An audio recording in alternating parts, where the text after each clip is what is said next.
안녕하세요. 저는 빈바라고 합니다. 오늘은 공부에 대해서 한번 얘기를 해볼까 해요. 근데 여기서 주의할 점은 뭔가 공부를 되게 잘하고 있는데 더 열심히 하고 싶은 사람이라든지 이런 분들은 오늘 제가 할 얘기들이 도움이 안 될 수도 있어요. 왜냐하면 저는 그렇게 공부를 잘하는 사람이 아니었고, 실제로 제가 대학원에 가서도 학습 전략 검사라는 걸 한번 받아본 적이 있었는데, 거기서 당신의 학습 능력은 지금 중학생 수준이다 라는 이야기를 듣고 되게 충격을 받았던 기억도 있고, 그리고 대학원 쪽지 시험에서 한 번은 꼴찌를 해서 교수님께 불려간 적도 있었어요. 제가 그래서 저도 그때 참 충격을 받았습니다. 내가 아무리 그래도 공부를 잘하진 않았어도 어느 정도 꾸준히 해왔고, 그래서 이렇게 대학원까지 왔는데 내가 이렇게 꼴찌도 하고 공부는 중학생 수준이라는 얘기를 듣다 보니까 되게 충격을 많이 받게 됐어요. 그래서 그때부터 여러 가지 공부법들을 좀 찾아봤던 것 같아요. 그때 제가 참고했던 책 중에 하나가 어떻게 공부할 것인가 라는 책이 있는데, 그 책이 참 도움이 많이 됐던 것 같습니다. 하지만 오늘 얘기할 내용들은 그 책에 나와 있는 내용은 아니고요, 그냥 제가 경험적으로 혹은 또 여기저기서 조금 참고를 해서 좀 도움이 되었던 방법들을 몇 가지 소개해 보려고 합니다. 쉽게 생각하면 정말 생존 공부법이라고 볼 수 있을 것 같아요. 정말 이 정도는 해야 숨을 쉬고 먹고 살 수 있는 그 정도의 공부법을 조금 공유를 해보려고 합니다. 그 첫 번째 방법은 바로 순 공부 시간 늘리기입니다. 아마 이 개념에 대해서 아는 분들도 있고 모르는 분들도 있을 텐데, 저는 상당히 좀 늦게 이 개념을 접하게 됐어요. 순 공부 시간이라는 건 말 그대로 내가 공부를 한 순수한 시간을 얘기합니다.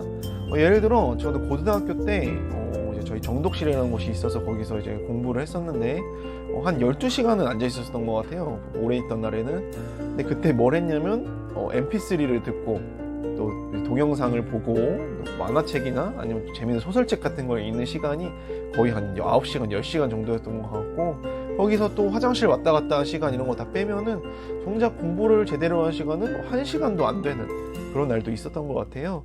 그래서 우리가 평소에 내가 공부를 많이 하고 있는데 왜 이렇게 시간이 부족한 것 같고 실력이 늘지 않지? 라고 생각하는 분들 중에서는 이렇게 순 공부 시간이 부족한 분들이 가능성이 높습니다. 그래서 제가 추천드리는 방법은 일단 내 목표 시간을 세우는 거예요. 그래서 오늘은 9시간 정도 순 공부를 해보자. 물론 처음부터 너무 무리하게 잡으시면 안 되고, 저는 처음에 너무 집중력이 떨어져서 하루에 한 2-3시간 정도만 순 공부 시간을 채워보자 목적을 세웠고, 그렇게 달성을 해나가면서 조금씩 시간을 늘려나갔던 것 같습니다. 이렇게 좀 목표 시간을 설정하면서 그걸 달성하면서 이렇게 성취감도 느껴보는 게 좋을 것 같고요. 그리고 이렇게 순 공부 시간 측정할 때는 저는 사실 어플리케이션을 사용을 했었어요. 이렇게 공부 시간을 측정할 수 있게 해주고 핸드폰을 보지 않게끔 도움을 주는 여러 가지 어플들이 있는데, 저는 지난 시간에 다른 영상에서도 얘기를 했듯이 환경을 조성하는 게 중요하잖아요. 그렇기 때문에 핸드폰을 웬만하면 공부하러 갈 때 들고 가지 않고 기계로 된 오프라인 장치를 사용하는 것을 추천을 드립니다. 이것도 수능 공부 연관돼서 되게 제품들이 많이 나와 있어요. 아마 수능 시계로 검색을 해보시면은 내가 실제로 공부한 시간을 측정해야 할 수 있는 기계들을 팔고 있기 때문에 한번 구매해 보셔도 좋을 것 같습니다. 내가 정말 공부를 시작할 때 버튼을 누르고 딱 잠시 뭔가 물을 마시러 간다든지 아니면 또 화장실에 간다든지 식사를 하러 간다든지 이럴 때 잠시 멈춰놓고 갔다 와서 다시 버튼을 누르면은 정말 내가 공부한 순수한 총량이 나오겠죠. 처음엔 되게 패기롭게 몇 시간씩 하겠다 생각을 하는데 참 이게 순 공부 시간 확보한다는 게 그렇게 쉽지 않더라고요. 그래서 아까 말씀드린 것처럼 차근차근 작은 목표를 설정한 후에 나중에 저는 한 9시간 정도 순 공부 시간을 확보한다면 어떤 수험 공부나 자격증 공부를 할 때 꽤 빠른 시간 안에 성취를 이룰 수 있을 거라고 생각을 합니다. 네, 그리고 두 번째 방법으로는 투두 리스트를 만들어라 입니다. 투두 리스트가 한글로 번역하면은 할 일 목록 정도가 되겠죠. 사실 내가 뭔가 하루하루 열심히 한다고 생각하지만 목적 없이 뭔가 시간만 투자입을 하게 되면은 생각했던 것보다 성취를 더 적게 이루는 가능성이 높아요. 그래서 뭐 내가 할 일을 정확하게 명시해 놓고 그래서 하나하나 지워가는 게 조금 더 짧은 시간에 더 효율적으로 일을 하는 데 도움이 됩니다. 일단 이런 목표는 저 같은 경우에는 지금 뭐 하루의 목표만 뭐 세우고 처리하기도 버겁긴 하지만, 사실 구체적으로 뭔가 한 가지 큰 목표를 달성한다고 했을 때는 한 달 단위로 목표를 세우고, 그리고 주 단위로 목표를 세우고, 마지막으로 하루 단위로 목표를 세우는 이런 쪼개진 일정을 세우는 게 좋아요.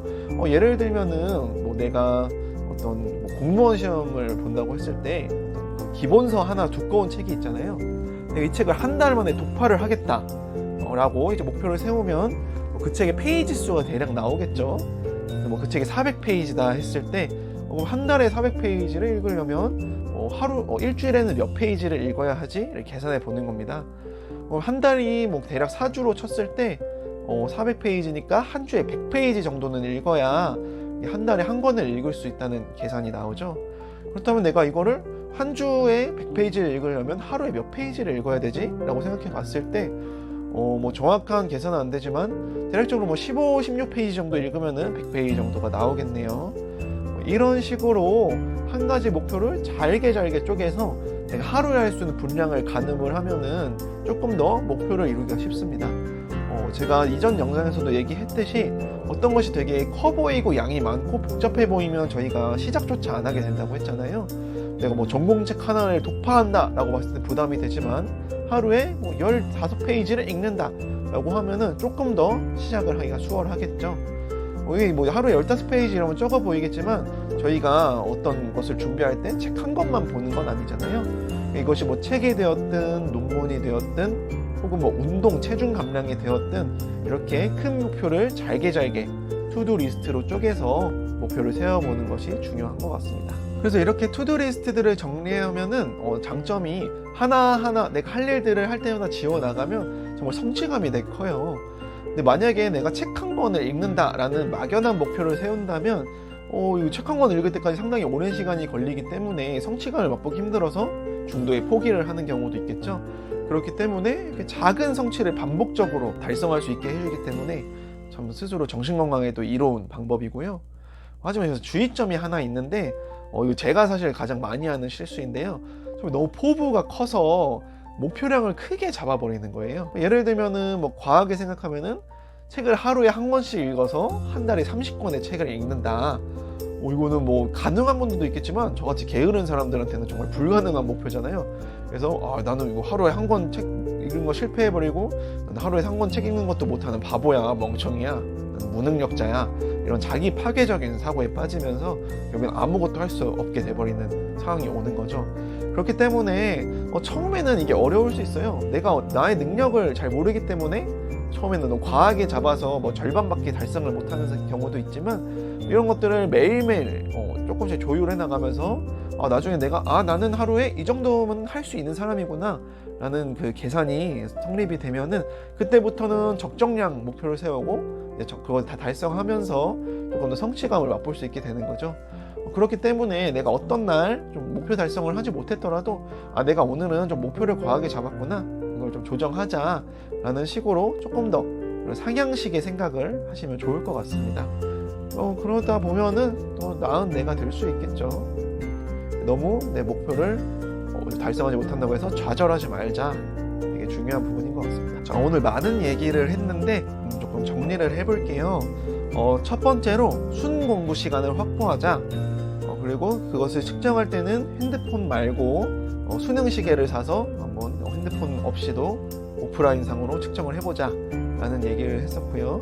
그리고 두 번째로는 투두 리스트를 만들어서 약간 월 단위, 주 단위, 일 단위로 나의 큰 목표를 쪼개서 하루하루 그걸 지워나가는 성취감을 맛보자.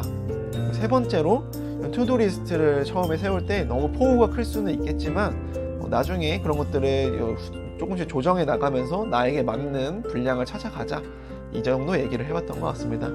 사실 뭐 되게 별거 아닌 팁들인데 이런 것들도 어떤 분들에게는 도움이 될 수 있을 것 같다는 생각이 들어서 오늘 준비를 한번 해봤습니다. 오늘 제 얘기가 도움이 되었다면 구독, 좋아요 한 번씩 눌러주시면 감사하겠습니다.